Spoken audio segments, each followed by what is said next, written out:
Welcome everyone and everybody to my not so silent nerd rage. On sale today at the pay-to-win Blizz Store.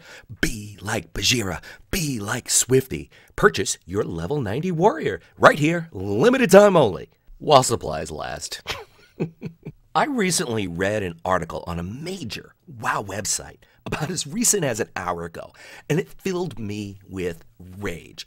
The article vigorously defended the whole concept of Blizzard selling level 90s at the Blizz Store and tried to explain how this is actually good for the game, and totally discounted every possibility, every single reason why it might not be good for the game. Listen, if you want to buy a sparkly pony, go ahead, knock yourself out. If you want to buy a golden dragon that looks like it flew off a Chinese menu, go ahead, 25 bucks.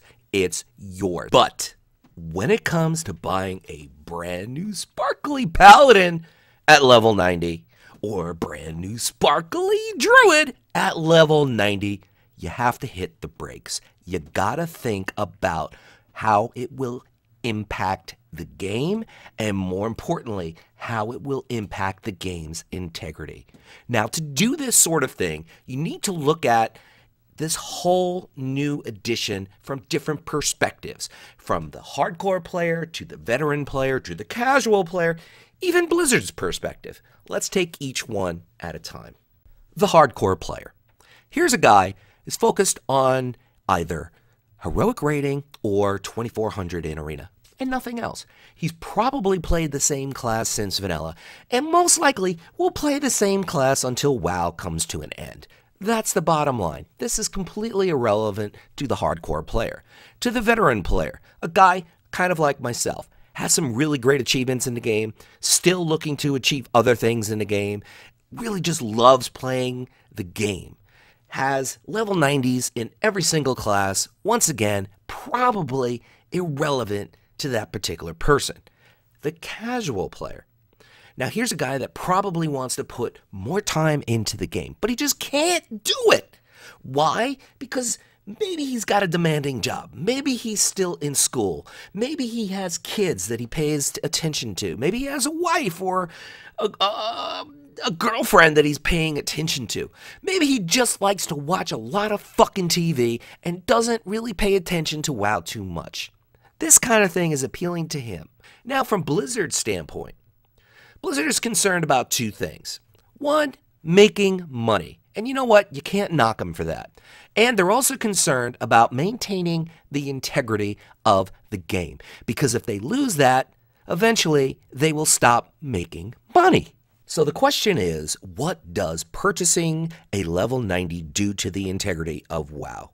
What does it infer? Well, the first thing it infers is all the content that they created in the past, vanilla WoW, Burning Crusade, Wrath of the Lich King, Catechism, is junk.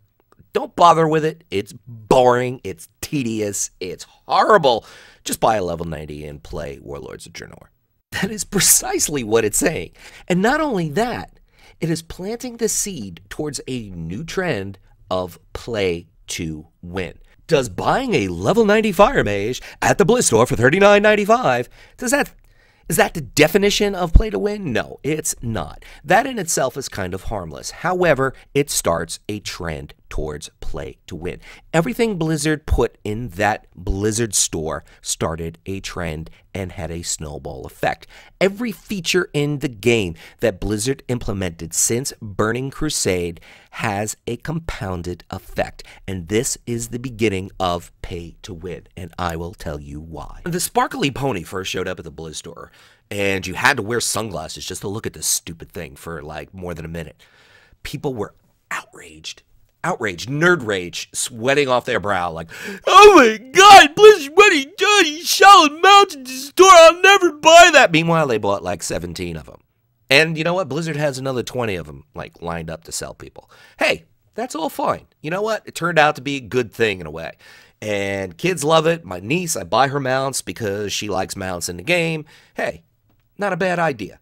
When the first pet showed up at the Blizz Store. I don't know which one it is. I'll just pull the Pandaren monk out of the hat. Now, here's something that was basically conceived as an April Fool's joke, so to speak. You know, the Karate Kid, Ralph Macchio monk in either Stormwind or Ogremar, you know, wax on, wax off. People laugh at it. It's so funny. I gotta get one. Well, you know what? It's not a trend. It ended up being an entire fucking expansion a few years later. So don't tell me that these things that Blizzard does do not turn into trends, and trends turn into monsters. And the monster here is a pay-to-win format. There's something known in the WoW community as the flavor of the month class. One month it's cookies and cream, the next month it's chocolate, the following month it's mint chocolate chip. Every once in a while, maybe every patch or every other month, Blizzard ascends a class that is blessed by the developers.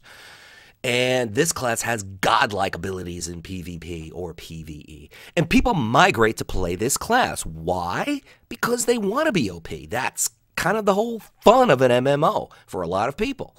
And if they don't have the killer class, the flavor of the month, they got to re-roll. And a perfect example of this is the beginning of MoP.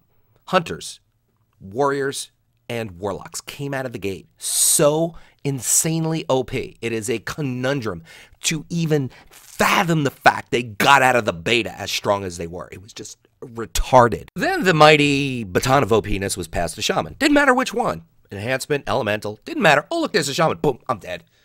WTF, man. What? That's what it was like. Shaman could just literally global you in like 3 seconds in PvP, and you couldn't do a thing about it.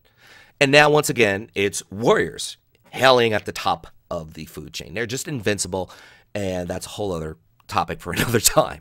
But my point is that there's always been a flavor of the month in WoW. This has been going on since vanilla, no pun intended.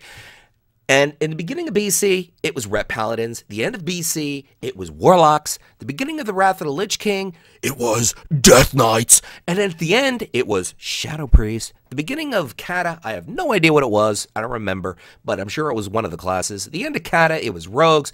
My point is there's always been the flavor of the month, and it rotates on a quarterly basis pretty much. Now, if you're going to take this flavor of the month concept and you're going to bundle it with selling level 90s at the Blizz Store, there's a major problem with that. Hey, Gordon Gekko, this is no longer the 80s. Greed is no longer good. This is not a good thing for the integrity of your game, because what's going to end up happening is people are going to get pissed off. They're going to catch on to what you're doing. And you know what? When people get pissed off, they kind of feel like they've been pissed on. And when they've been pissed on, they don't want to play anymore. And that's the worst thing that can happen. One of these trends that I am talking about started in patch 3.3, where Blizzard decided, you know what? We got to cater to the casuals. There's so many new casuals in the game. We got to make them happy. Got to make them happy. So what we're going to do is we're going to give them the opportunity to get frost badges in heroic dungeons. This lit a spark of an outrage in people. They just attacked the forums. Why is Blizzard doing this? They're giving everything to the casuals in the game. I'm going to slash quit WoW. Well, you know what?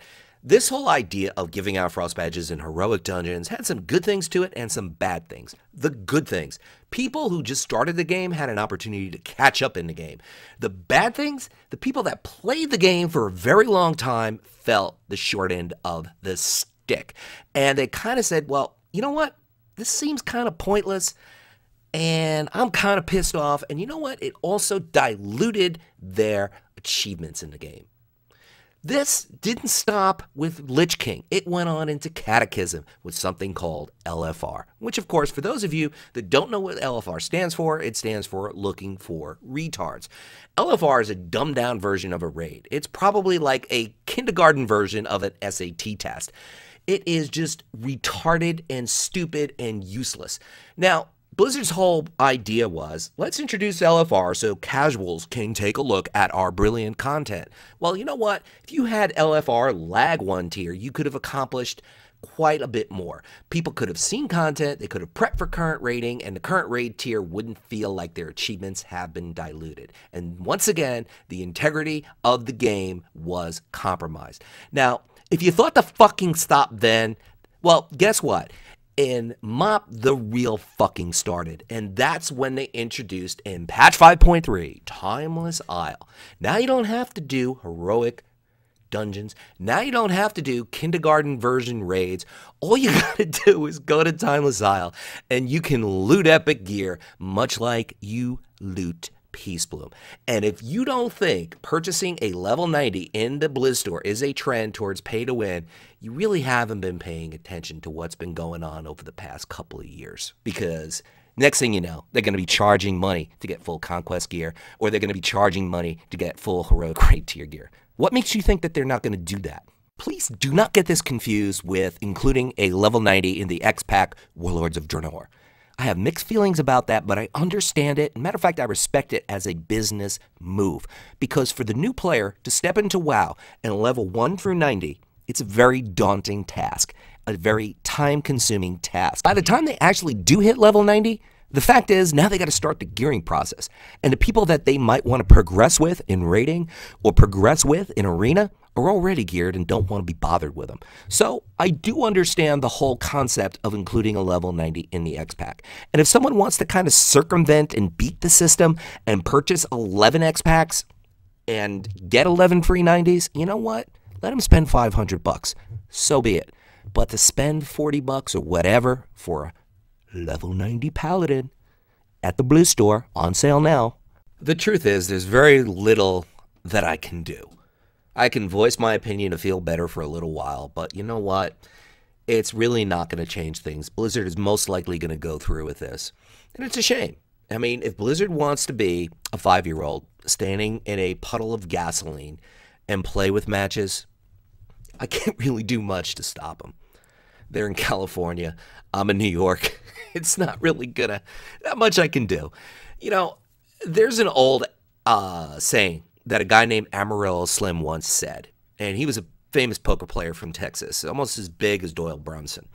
And he once said that you can shear a sheep many times, but you can skin them only once. Well, all these other trends I spoke of were shearing the sheep. Putting level 90s in the Blizz Store is skinning the sheep. People, leave your thoughts, leave your ideas. Tell me if this is good. Tell me if this is bad. You heard my voice. Let me hear yours.